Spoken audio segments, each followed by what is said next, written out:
Hey there everybody, it's Mikel here again. It's been a while since our last shoot.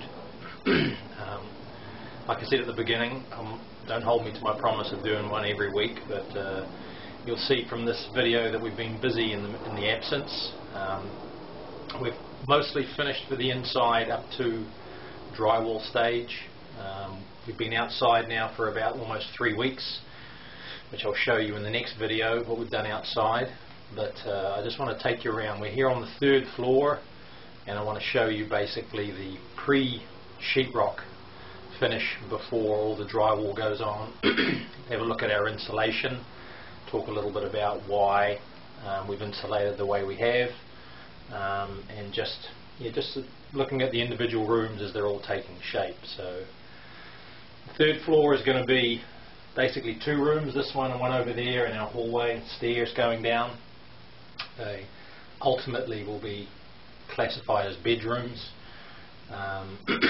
So we're ready up here to go with the HVAC installation, and then once those guys are finished, the drywall guys will come in, put their blue board up and plaster the whole house. So I'm hoping that'll be done in the next 3 weeks. Hopefully we'll be finished with our plastering, so something to look forward to. But let me take you around the 3rd, 2nd and 1st floors to show you what we've done, and then I'm going to take you outside in the next video and show you what we've done out there. Let's have a look at the insulation on the walls first. So in the last video we've already seen the insulation in the ceiling and roof assembly. We've got an average of 5.5 inches of closed cell foam, which gives us an R value of 38. Now our walls have only a 2x4 stud, which finished about 3 5/8 deep. So we've got an average thickness in the wall of about 3 inches of foam, which gives us a R value of R21. Take a look in here, in the other bedroom, and you see the walls here too, and above the windows. Okay, so we've had to go through and scrape off. We've still got a little bit of, some of the studs have to be scraped off from the foam. We have a storage closet here in the 3rd room, which I've got them to foam rather than our blown in cellulose, so we don't have to cover anything. We're eventually going to put a little door in here.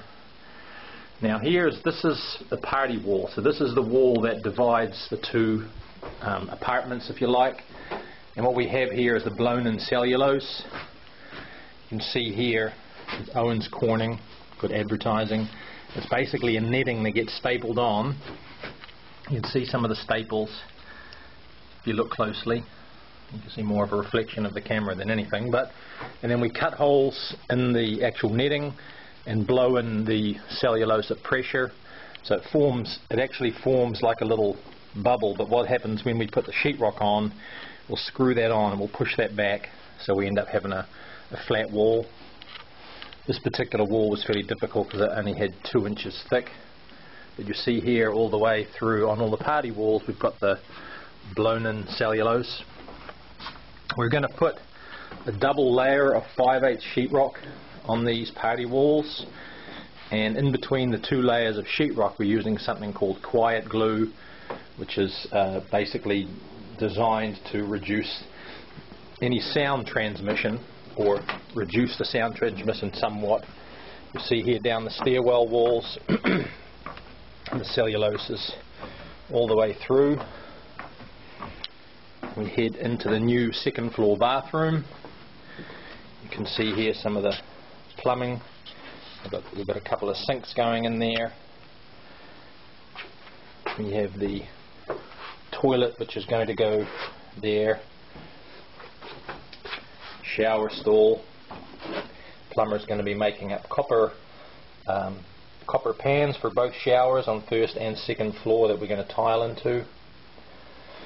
So here we transition from the party wall back to the exterior wall. Again, our foam, average of 3 inches thick, giving us our R21. And then out of the bathroom into the master bedroom. Go over here.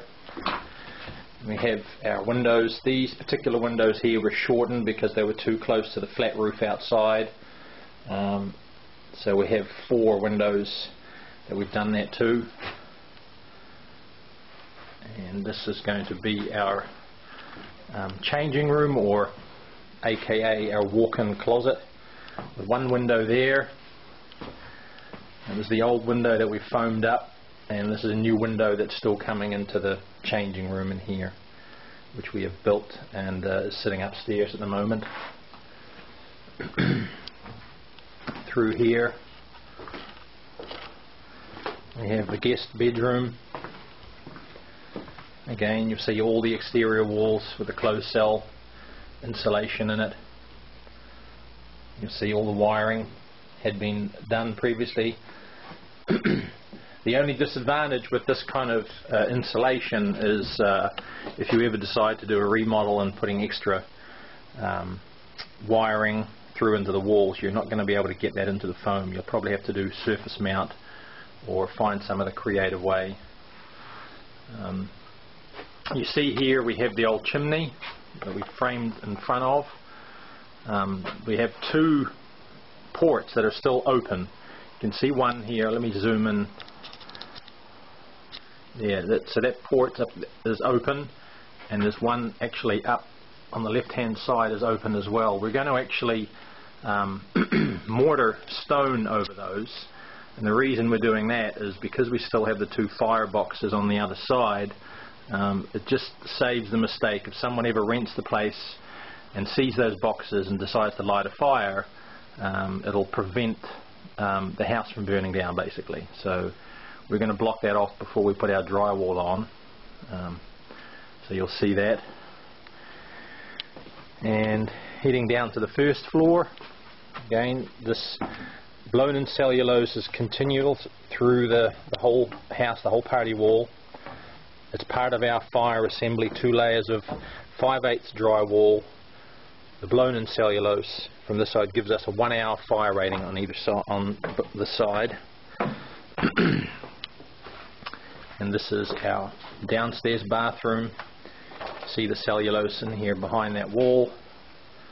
This is where we're going to have a sink. You see some plumbing in here. There's our toilet location in the floor,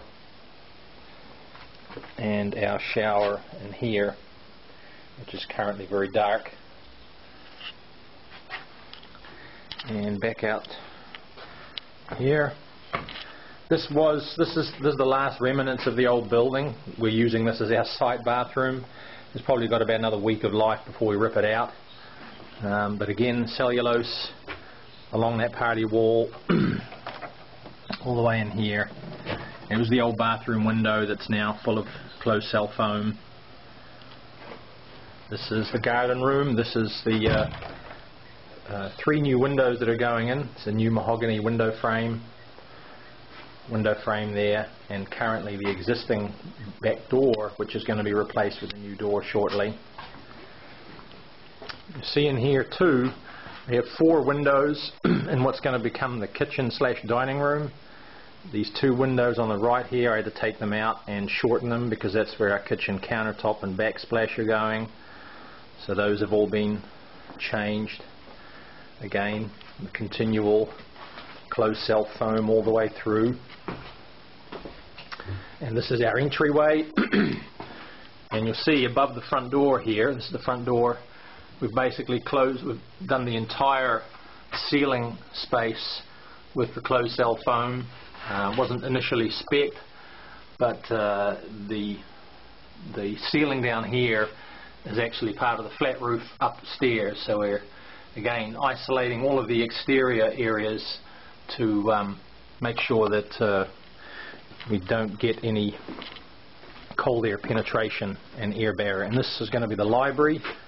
It's the last room here on the first floor. This has also been done. And this is our fireplace down here with a chimney. Looks like my video is about to run out, so I'm going to stop shortly and show you outside and just walk you through what we've done outside. See you soon.